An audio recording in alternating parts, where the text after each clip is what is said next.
Kinabukasan, huminto ang isang high-end na sasakyan sa tapat ng isang first-class na hotel.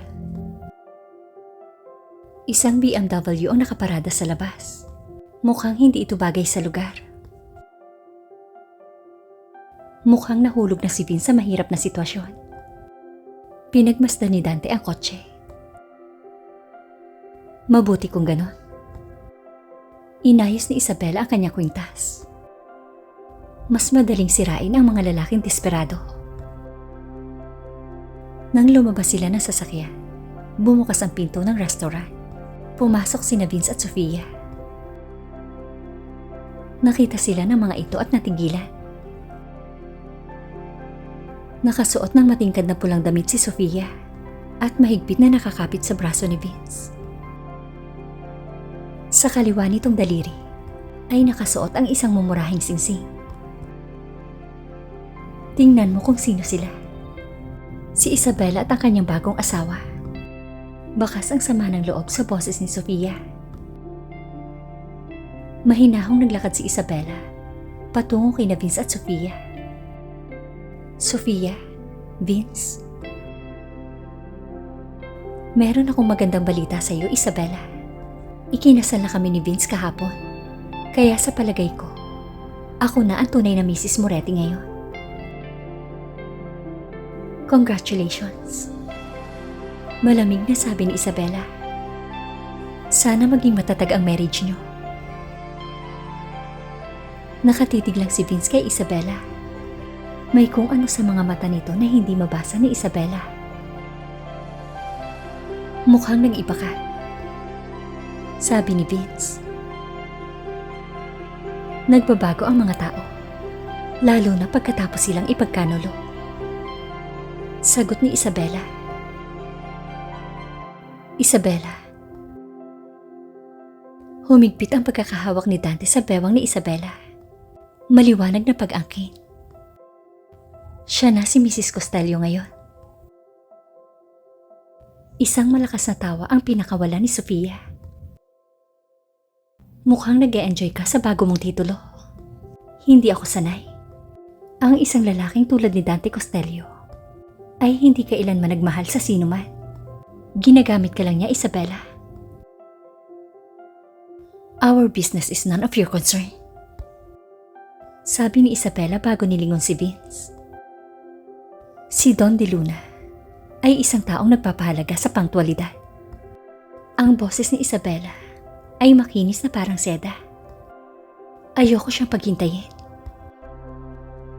Kasabay noon, hinawakan ni Isabela ang braso ni Dante at naglakad papasok sa building na parang pag-aari niya ang lugar. Naiwang nakatayo sina Vince at Sofia na hindi mailarawan ang mga mukha. Ilang sandali pa, magalang na lumapit sa kanila ang isang waiter. Mr. and Mrs. Moretti, mangyaring sundan niyo ko. Hinihintay na kayo ni Don De Luna sa pribadong silid. Dinala sila ng waiter sa bakanteng pangunahing silid kainan, patungo sa isang pribadong silid sa likuran. Ang silid ay elegante at marangya. Isang mahabang conference table ang nangingibabaw sa gitna ng silid. Sa ulunan ng mesa, isang figura ang nakaupo na nakatalikod sa pintuan. Don De Luna.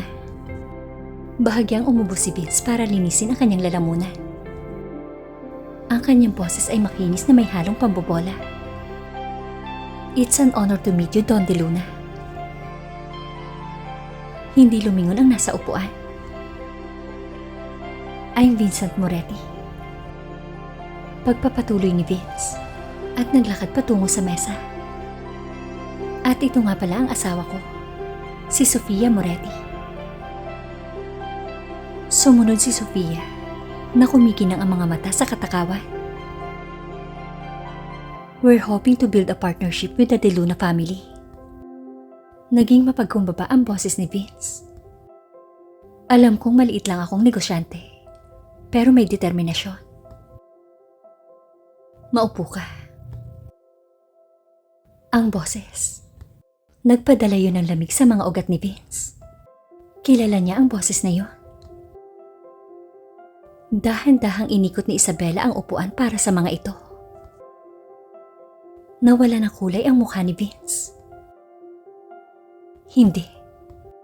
Napaatras si Vince ng isang hakbang. Hindi maaari. Nagulat ka ba? Tumayo si Isabela. Mabagal at sinadya ang paggalaw. Welcome to my family's hotel. Napaawang ang bibig ni Sofia. Hindi makapaniwalang tinitigan niya si Isabela. Ikaw? Ako nga, Sofia. Ako ang head ng De Luna family. Or as you know me, Isabela. Tinapos ni Isabela ang salita para kay Sofia. Napasubsob si Vince sa isang upuan na parang tinamaan ng kidlat. Kaya ba hindi mo sinasabi sa akin ang tungkol sa pamilya mo?